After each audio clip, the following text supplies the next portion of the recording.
ఈరోజు భారతదేశంలో మీరు ఒకసారి చూస్తే కమిట్మెంట్ బాగా ఉండే క్యాడర్ ఏ రాజకీయ పార్టీ కన్నా ఉందా అంటే అది మొదటి స్థానంలో తెలుగుదేశం పార్టీ ఉంటుంది. దాంట్లో అనుమానం లేదు. కొన్ని సందర్భాల్లో నాయకులు తప్పులు చేశారు తప్ప కార్యకర్త ఎప్పుడు తప్పు చేయలేదు, చెయ్యడు కూడా. ఇంత మునుపంతా కూడా ఒకసారి నేను కూడా ఎలక్షన్లు అవ్వడం,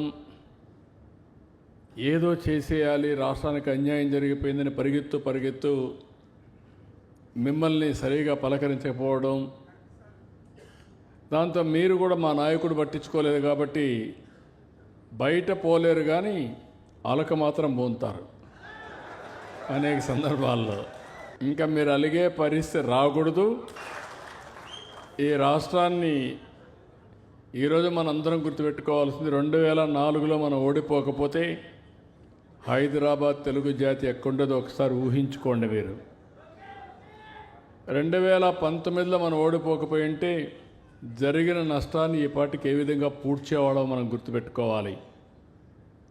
మనం అంతా కష్టపడడం, నిర్మాణం చేయడం, మళ్ళీ ఇదంతా కూడా అన్నీ చేసిన తర్వాత ఇంకొక రావడం, మళ్ళీ పతనావస్థ తీసుకెళ్ళడం, మళ్ళీ మన పని అంతా కూడా మళ్ళీ కరెక్ట్ చేయడానికే సరిపోతూ ఉంది. ఇంకా కరెక్షన్స్ లేదు. నిరంతరం ముందుకు తీసేపోయే కార్యక్రమానికి మనందరం శ్రీకారం చుట్టాల్సిన అవసరం ఉంది, బాధ్యత ఉంది.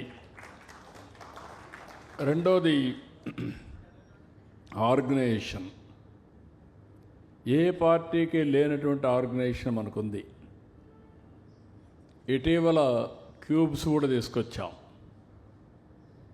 కార్యకర్తలంతా ట్రైనింగ్ అయ్యారు, చాలా పర్ఫెక్ట్గా ఉంటారు. ఇటీవల క్యూబ్స్ కూడా తీసుకొచ్చి ఎన్నికల్లో దాన్ని ఏ విధంగా ముందుకు తీసుకుపోవాలనో నెక్స్ట్ జరిగే ఎన్నికలకు ఇప్పటి నుంచే పని చేసుకోవడం. ఎన్నికలప్పుడే పని చేస్తే లాభం లేదు, ఇప్పటి నుంచే పని చేయాలి. ఇప్పుడు మీరు అందరూ ఉన్నారు. ఎన్నికల ముందు నేను కొన్ని క్యాంపెయిన్స్ మీకు చెప్పాను.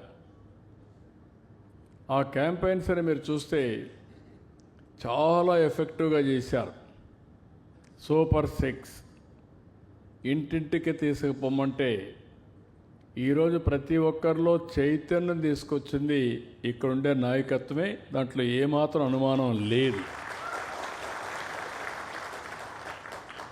అదే సమయంలో సంక్షేమ కార్యక్రమాలు, అభివృద్ధి కార్యక్రమాలు, సుపరిపాలన ఏం చెప్పాలి అన్నీ చెప్పాం. మీరు అవన్నీ తీసుకుపోయి చెప్పారు.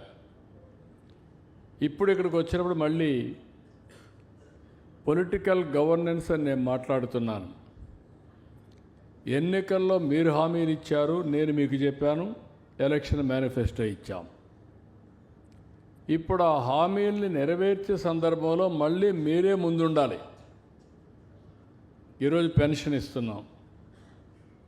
నేను ప్రతి ఒక్క నెల మొదటి తారీఖున పేదల సేవలో పెట్టాను. ఎందుకు పెట్టానంటే దగ్గర 1,70,000 కోట్ల రూపాయలు మనం ఒక్క పెన్షన్లో ఖర్చు పెట్టబోతున్నాం. నేను చాలాసార్లు చెప్పాను, మనలో 1/4 కూడా పెన్షన్స్కి ఇవ్వడం లేదు ఏ రాష్ట్రం కూడా. అలాంటిది మనం పదే చెప్పి ప్రజల్ని మెప్పించకపోతే మనం చేసిన పనికి విలువ తెలియదు. మనం చూపించిన చొరవకు కూడా ఒక అవగాహన ఉండదు. ఇక్కడ మీరు గుర్తుపెట్టుకోవాల్సింది, ఓటేసేది మాత్రం ప్రజలు మన డబ్బులు చూసి ఓటేయరు.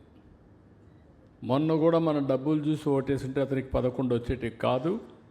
ప్రజలు వేసేది నచ్చిన పార్టీకి ఓటేస్తారు, స్వేచ్ఛగా ఓటేస్తారు. అది వాళ్ళ భవిష్యత్తు కోసం ఓటేస్తారు.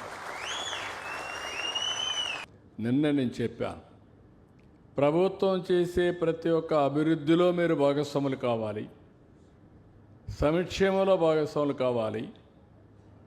ఒక అభివృద్ధి అంటే ఎమ్మెల్యే ఒకరే కాదు, నిజమైన కార్యకర్తలంతా భాగస్వాములు అయితే అప్పుడే ప్రజలు ఎప్పుడూ శాశ్వతంగా మనతో ఉంటారు.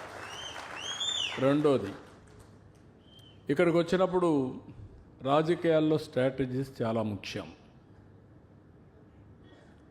పనులు చేయడం ఒక యాంగిల్, ఆ స్ట్రాటజీస్ కూడా అవలంబించడం ఒక యాంగిల్. ఈరోజు ఇక్కడ ఉంది మొన్నటి జిల్లా పార్టీ అధ్యక్షుడిగా ఉండి బాగా కష్టపడిన ఆంజనేయులు గారు. ఆ రోజు మనం సీట్ ఇవ్వలేకపోయాం, దాన్ని కాంపన్సేట్ చేసుకుంటూ పార్టీ కోసం త్యాగం చేశాడు కాబట్టి ఇప్పుడు ఆప్కా చైర్మన్నే చేసి మనం ముందు తీసుకునే పరిస్థితికి వచ్చాం. దగ్గర మనకు ఒక 30 నియోజకవర్గాల్లో 21, ఒక 10, 31 నియోజకవర్గాల్లో మన అభ్యర్థులు లేరు. ఈ 31 నియోజకవర్గాల్లో ఇన్ఛార్జీలు పెట్టుకొని వాళ్ళ ద్వారా మీకు పనులు చేయడానికి, వాళ్ళకు కూడా శక్తినివ్వడానికి ఎక్కడెక్కడ అకామిడేట్ చేస్తున్నాం. Please subscribe to Leo News for more videos.